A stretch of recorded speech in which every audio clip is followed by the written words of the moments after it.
It is now a done deal. Elgeyo Marakwet Senator Kipchumba Murkomen is no longer the Jubilee Senate Majority Leader and will have to settle for the back bench and watch someone else perform duties he has for the last 2 years.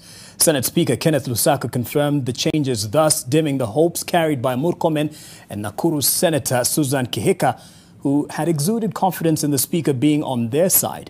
And as NTV's senior political affairs reporter Kennedy Mureithi reports, Murkomen's parting shot to the president immediately after his ouster, Uhuru is a conman.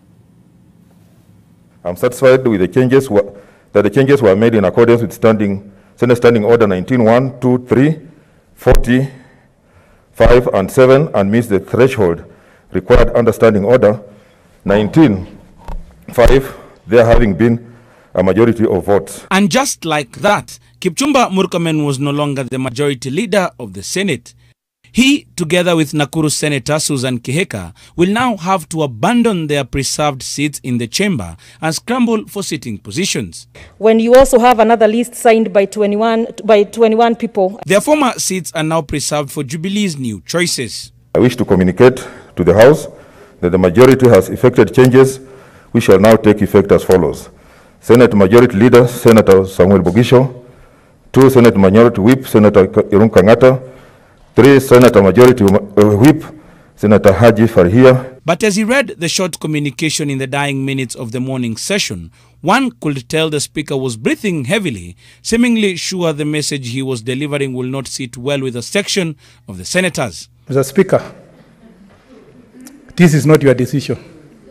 You made this decision under duress and undue influence. It is understood Speaker Lusaka was between a rock and a hard place as he delivered the ruling on the floor of the House, being torn between standing with Deputy President William Ruto, who played a key role in his election as Speaker after failing to clinch the Bungoma gubernatorial seat, and face an impeachment if he ruled otherwise. If 20 senators sent a letter to your office this morning urging you and reminding you that they were never party to these changes, then where did these numbers that are allegedly being used to make these changes come to? However, minutes of the State House meeting signed by President Uhuru Kenyatta and the new Majority Whip Irungu Kang'ata have surfaced with names of 20 senators who attended.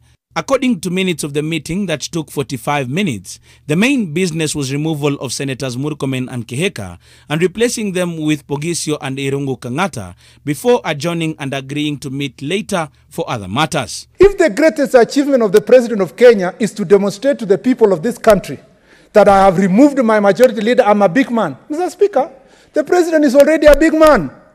I am just but a son of a squatter, born and brought up in Embobut. To be a subject of his discussion over and over again, I want to say, Mr. President, now therefore deliver for the people of Kenya. Murkomen is out of the way. In an effort to salvage their positions as promised, the two, Murkomen and Kihika, rushed to court to obtain orders barring their removal as the first course of action in a series planned. Being a Jubilee member, Mr. Speaker, I want to say we have not exhausted the matter. We shall continue fighting for the same until the right journal is followed and all the means are exhausted democratically, Mr. Speaker. This is after a ruling from the Political Parties Tribunal suspended the move to effect a coalition agreement between Jubilee Party and KANU, which was hence given the majority leader position. I am not worried and I have no problem not being the majority leader. What was only being defended on this side was the fact that we must follow the rules. But in the history of this country, to be remembered, there was one time where somebody given the responsibility to manage the House sat down and midwifed the death of democracy. Order. In the afternoon session, Bogisho took his position on the majority leader seat as others, including those from the NASA coalition, congratulating him and wishing him well. The only people that are in my mind at the moment, Mr. Speaker, is not me. It's my staff. And I know they've done tremendous job. They have loans. They have commitments to their families. This afternoon, they are going to lose their jobs by a stroke of a political conmanship, Mr. Speaker. Kennedy Mureithi, NTV.